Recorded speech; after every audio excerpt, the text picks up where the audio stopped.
നാളിതുവരെ കാണാത്ത അത്രയ്ക്കും ഭിന്നതയിൽ തിളച്ചുമറിയുകയാണ് കർണാടകത്തിലെ BJP.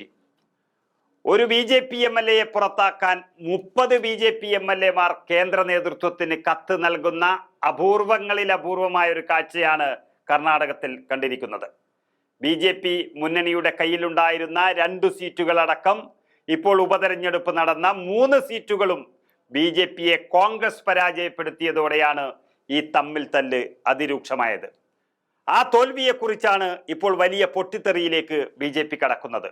തോൽവിയിൽ BJPയുടെ സംസ്ഥാന അധ്യക്ഷനും യെദ്യൂരപ്പ എന്ന മുൻ മുഖ്യമന്ത്രിയുടെ മകനുമായ വിജയേന്ദ്രക്കെതിരെ കടുത്ത വിമർശനമാണ് ഉയർന്നു വന്നത്.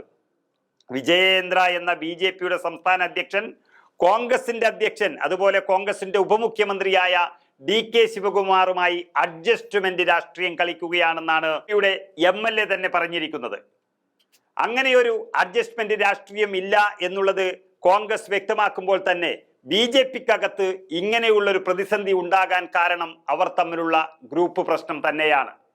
BJPയിൽ ഗ്രൂപ്പ് രാഷ്ട്രീയം വളരെയധികമുണ്ട്. അത് ഒരു ഭാഗത്ത് യെദ്യൂരപ്പയാണ് അതിന് നേതൃത്വം നൽകുന്നത്. ആ യെദ്യൂരപ്പയും മകൻ വിജയേന്ദ്രയുമാണ് ഇപ്പോൾ DK ശിവകുമാറുമായി അഡ്ജസ്റ്റ്മെന്റ് രാഷ്ട്രീയം കളിച്ച് BJPയുടെ എല്ലാ സ്ഥാനാർത്ഥികളെയും തോൽപ്പിച്ചത് എന്നാണ് അവരുടെ MLA ബിജാപൂർ MLA കൂടിയായ യത്നാൾ പറഞ്ഞിരിക്കുന്നത്. ഇതിനുള്ള എല്ലാ തെളിവുകളും രേഖകളും തന്റെ പക്കലുണ്ടെന്നും ബിജാപൂർ MLA ആയ ബസവനഗൗഡ പാട്ടീൽ യത്നാൾ പറഞ്ഞിരിക്കുകയാണ്. എന്നാൽ ഈ ആരോപണം നിഷേധിച്ചിരിക്കുകയാണ് വിജയേന്ദ്ര അതുപോലെ അദ്ദേഹത്തിന്റെ പിതാവായ മുൻ മുഖ്യമന്ത്രി യെദ്യൂരപ്പയും. DK ശിവകുമാറുമായി അഡ്ജസ്റ്റ്മെന്റ് രാഷ്ട്രീയം നടത്തുന്നുവെന്നതിൽ തെളിവുണ്ടോ എന്നാണ് യത്നാൾ MLAയോട് BJP നേതൃത്വം ചോദിച്ചിരിക്കുന്നത്. തെളിവുണ്ടെങ്കിൽ അത് ഉടനടി പുറത്തുവിടണം. ഇല്ലെങ്കിൽ യത്നാളിനെതിരെ കേന്ദ്ര നേതൃത്വത്തിന് വിജയേന്ദ്ര ഇതിനകം തന്നെ പരാതി നൽകിക്കഴിഞ്ഞു.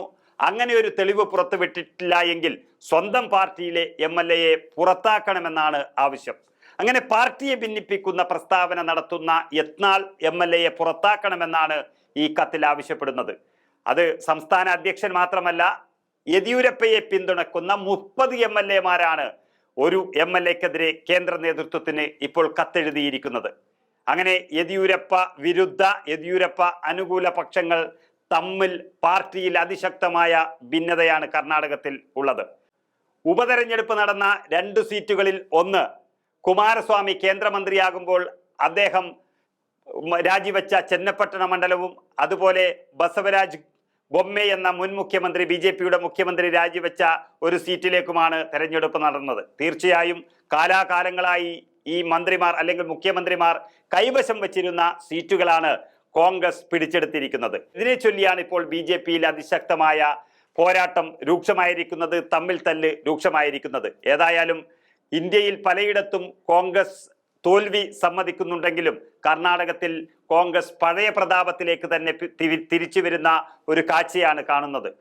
DK ശിവകുമാർ എന്ന കോൺഗ്രസിന്റെ അധ്യക്ഷന്റെ നേതൃത്വത്തിൽ വലിയ രീതിയിലുള്ള പോരാട്ടം കോൺഗ്രസ് നടത്തുമ്പോൾ മറുഭാഗത്ത് BJP തമ്മിൽ തല്ലി മരിക്കുന്ന ഒരു കാഴ്ചയാണ് കാണുന്നത്. അതാണ് ഒരു BJP MLAക്കെതിരെ 30 BJP MLAമാർ കേന്ദ്ര നേതൃത്വത്തിന് കത്തെഴുതിയിരിക്കുന്നത്.